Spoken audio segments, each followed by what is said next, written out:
Hello everyone, आज के इस वीडियो में हम लेकर आए हैं बीए फर्स्ट सेमेस्टर का भूगोल, जो कि मोस्ट इम्पोर्टेंट क्वेश्चन है। भूसनती का क्या अर्थ है एवं प्रमुख विशेषताएं क्या हैं। ठीक है, ये क्वेश्चन बहुत ही महत्वपूर्ण है, एग्जाम में कई बार पूछा गया है। भूसनती से क्वेश्चन हमेशा आता है, तो इसका अर्थ पूछा है और प्रमुख विशेषताएँ पूछा है। तो चलिए देखते हैं इसका आंसर क्या होगा। तो सबसे पहले आपको हेडिंग डालना है भूसनती का अर्थ एवं परिभाषा। देखिए, भूसनती अगर आपसे कहे कि भूसनती या भूसनती की जगह पे अगर भू अभिनति दे दे तो आप इससे घबराइएगा मत, बात एक ही है। ठीक है, भूसनती लिखे या भू अभिनति लिखे, उसका मतलब एक ही है। तो इसका मतलब यही है कि ऐसे जलीय गर्त है ना, गर्त मतलब होता है गड्ढा, है ना, गड्ढा। तो इसका जो संबंध है वो किससे है, गर्त गड्ढा से है, जिसमें कि निरंतर जो अवसादी जो होती हैं, अवसाद जो होते हैं, तो उसका जमाव होता रहता है। ठीक है, महाद्वीप और महासागरों की उत्पत्ति के समय कई ऐसे भाग थे जो दृढ़ एवं स्थिर थे। ठीक है, जिन्हें दृढ़ भूखंड कहा गया। ठीक है, अभी इसको चित्र के माध्यम से आपको बताएंगे भूसनती कैसे अवसादी उसमें इकट्ठा होती है। ठीक है, तो दृढ़ भूखंड ऐसे संकरे जलीय भागों से घिरे हुए थे कि जो कि हमेशा परिवर्तनशील रहे। इसी लंबे एवं संकरे जलीय भागों को क्या कहा गया, भूसनती कहा गया। ठीक है, ये उथले सागरीय भाग होते हैं जिनमें निरंतर तलछटों के जमाव के कारण तली में धंसाव होता रहता है।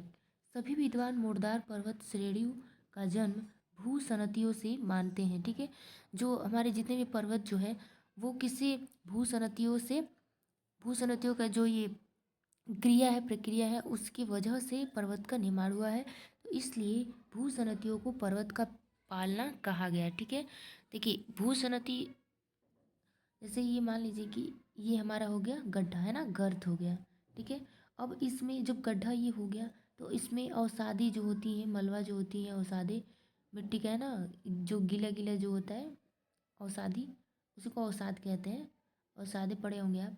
तो ये इसमें क्या होता है, धीरे धीरे जमता जाता है, जमता जाता है, जमता जाता है। मतलब ये जो क्रिया है ये हमेशा चलता रहता है, परिवर्तनशील रहता है। ठीक है, तो इसी को कह रहा है।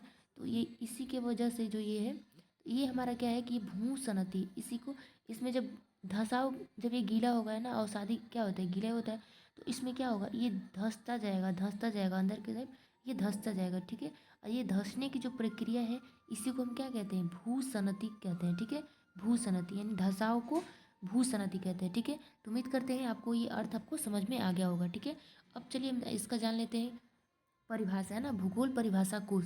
तो भूपटी में जो बृहद है ना, बड़ा, बृहद मतलब क्या होता है, बड़ा गर्त, यानी कि जो बड़ा गड्ढा जो होता है या द्रोणी या सैकड़ों किलोमीटर तक फैली कि एक भू सहंतियों से अपर्दित मलबे, है ना, अपर्दित मतलब क्या होता है, कट के मलबे, अपर्दन, है ना, कट, जो अपर्दन की क्रिया से जो कटे हुए मलबे होते हैं उसका निक्षेपण के कारण धीरे धीरे धंसता जाता है, जो हमने बताया आपको। फलस्वरूप उसके बाद अवसादी शैलों की मोटी परतों का निर्माण होता है। ठीक है, तो क्या होगा, जब ये धंसता जाएगा, इसमें धंसता जाएगा, धंसते तरीके से क्या होगा, ये मोटी धीरे धीरे परतें बन जाएगी। ठीक है, तो इसी को कह रहा है ये भूगोल परिभाषा कोश, यानी कि भूगोल जो है, भूगोल के परिभाषा में ये जो है भूसनती को समझाया गया है इसमें। ठीक है, अब जानते हैं हम J.A. स्टेयर्स के शब्दों में। ठीक है, ये क्या कहते हैं कि भूसनती की परिभाषा देते हैं। देखिए क्या कहते हैं, कहते हैं कि भूसनती ऐसे लंबे और संकरे समुद्री भाग रहे हैं जिनमें निरंतर तलछट के जमाव से उनकी तली लगातार नीचे धंसती रहती है। ठीक है, तो उससे रिलेटेड ही बताए हैं जो हमने बताया। ठीक है, तो ये J.A. स्टेयर्स के शब्दों में है, तो आपको जो ये वैज्ञानिक मत जो है आपको लिखना है, और ये मतलब आसान है, आपको याद भी हो जाएगा, इसलिए हमने इसको आप लिए लिखा है कि भूसनती ऐसे लंबे और संकरे समुद्री भाग रहे हैं जिनमें निरंतर तलछट, तलछट किसको कहते हैं, यही जो नीचे के जो होता है ये हमारा तलछट होता है। ठीक है, कि जमाव से उनकी जो है उनकी तली लगातार नीचे धंसती जाती है, धंसती जाती है। ये जो क्या है, ये धंसती जाती है, ये जो हमारा है ये धंसती जाती है।